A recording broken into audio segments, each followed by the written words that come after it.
Hello and welcome. In this video, we're going to be looking at more tough questions in the mechanics exams past paper. This paper is the 2020 Jan paper.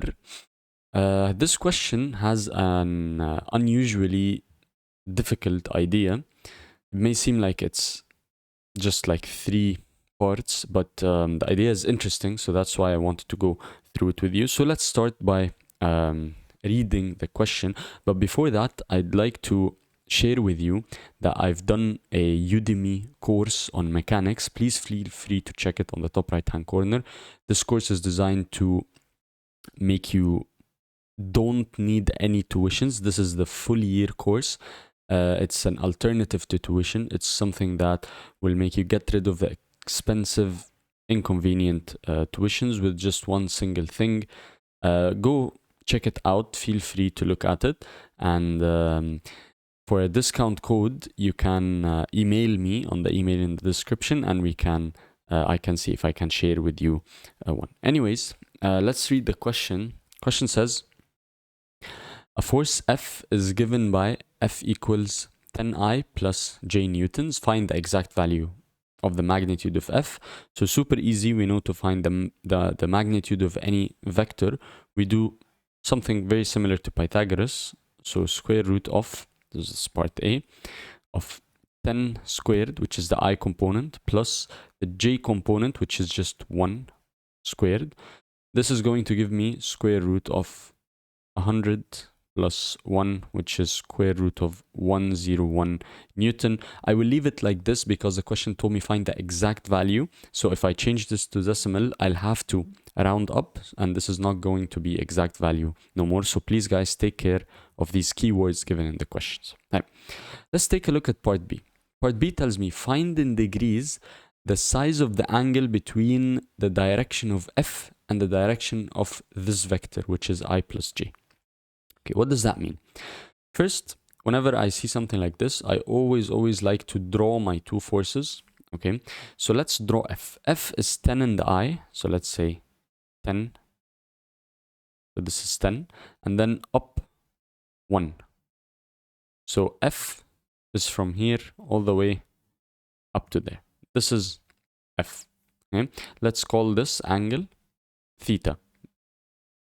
Let's draw the next vector, which is I plus J. So I is just 1 to the right and 1 upwards. So this is the other vector, which is I plus J. And let's call this angle for this vector, let's call it alpha. So what is the angle that is required over here? The question here wants basically the angle between those two forces or two vectors. So I want this angle basically.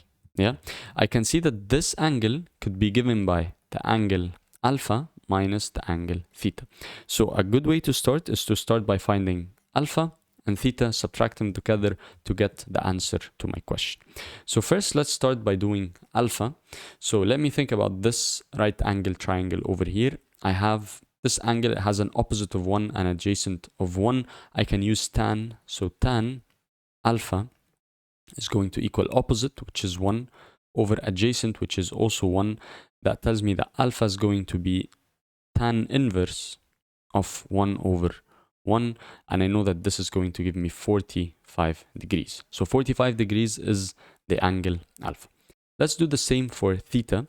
Again, I know that tan of theta is going to equal the opposite to theta, which is going to be 1, and then over the adjacent to theta, which is this 10 length over here. So 10. So theta is going to equal tan inverse of 1 over 10.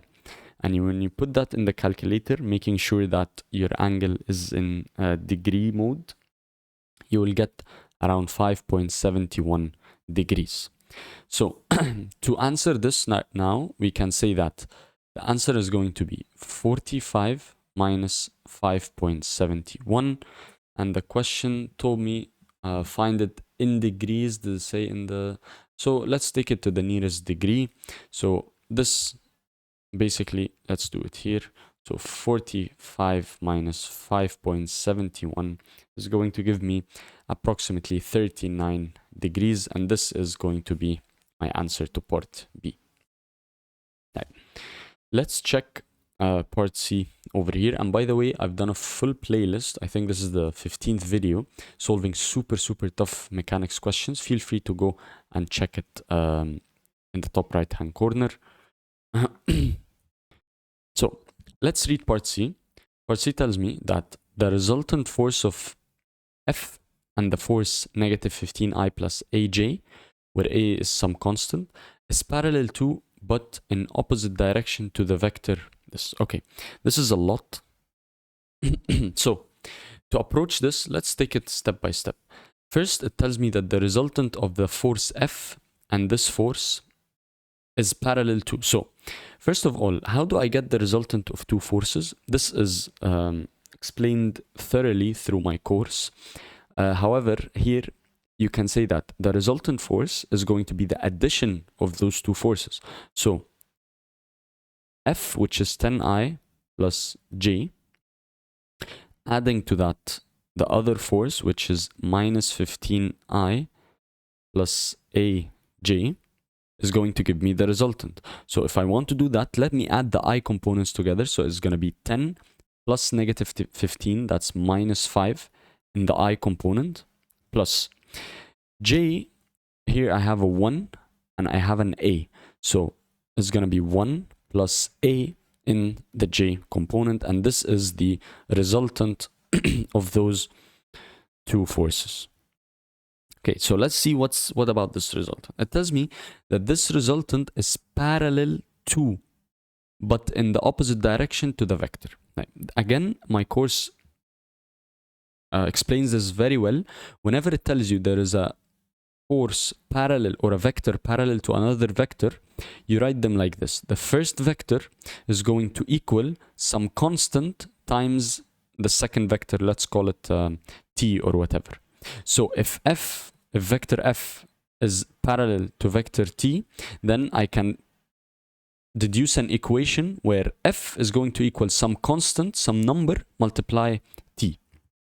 And again, if f is in opposite direction to t, then f is going to equal minus t. To get an opposite direction, you multiply by a minus. So combining those two things, we can say that the resultant force, which is negative 5I plus 1 plus A in the J, is going to equal, the parallel part is going to give me this first equation, so it's going to equal some k value, multiply my other vector, which is parallel to, so multiply 2I minus 3j, and then since it's not only parallel but it's in the opposite direction, I need to multiply by a minus sign over here, and this is how to deduce the equation. And once you deduce the equation, it's just mathematics from here to find the actual values. So over here, what I can say when I have two and having equations with vectors I and j components, I can equate the I components together and the j components together. What do I mean by that? I mean, let me actually rewrite this right part as minus k times 2i is going to be minus 2ki. And then minus k times minus 3j is going to be plus 3kj. Okay, so this is minus 5i plus 1 plus a in the j direction. Again, let me equate the I components together. So the I component here is minus 5. This is going to equal the I component here, which is minus 2k. And from this equation, I can find the value of k by dividing both sides by minus 2. I'll get the k value equal to 5 over 2. Okay, let's do the same thing, but for the y over here. So let's equate the y's together. So I'm going to have 1 plus a equal 3k. 3. And instead of k, now I can write 5 over 2. So from here, I know that a is going to equal 3 times 5 is 15. So 15 over 2, and then I'm going to move this -1 to the other side. It's going to become minus, so -1. This is going to give me an a value of 15 over 2, which is basically 7.5. 7.5 minus 1 is 6.5, and this is how you can find the value of a. So this question, either you can solve it super quickly and get super easy 4 and 5 marks, or you can look at this part, okay, and take around 10, 15, 20 minutes or even more to even figure out what's happening. So the main idea of this question is to show you how you can approach questions step by step. And all of these ideas, again, are inside my course, which is super helpful. Honestly, it's a gift that I would have given myself when I used to sit the same exam as you. Anyways, I hope this video was helpful. I hope if you have any questions, you can leave them in the comments down below. Thank you so much for watching. Please don't forget to like and subscribe. This motivates me a lot to do more videos for you guys. Thank you so much for watching, and have a nice day.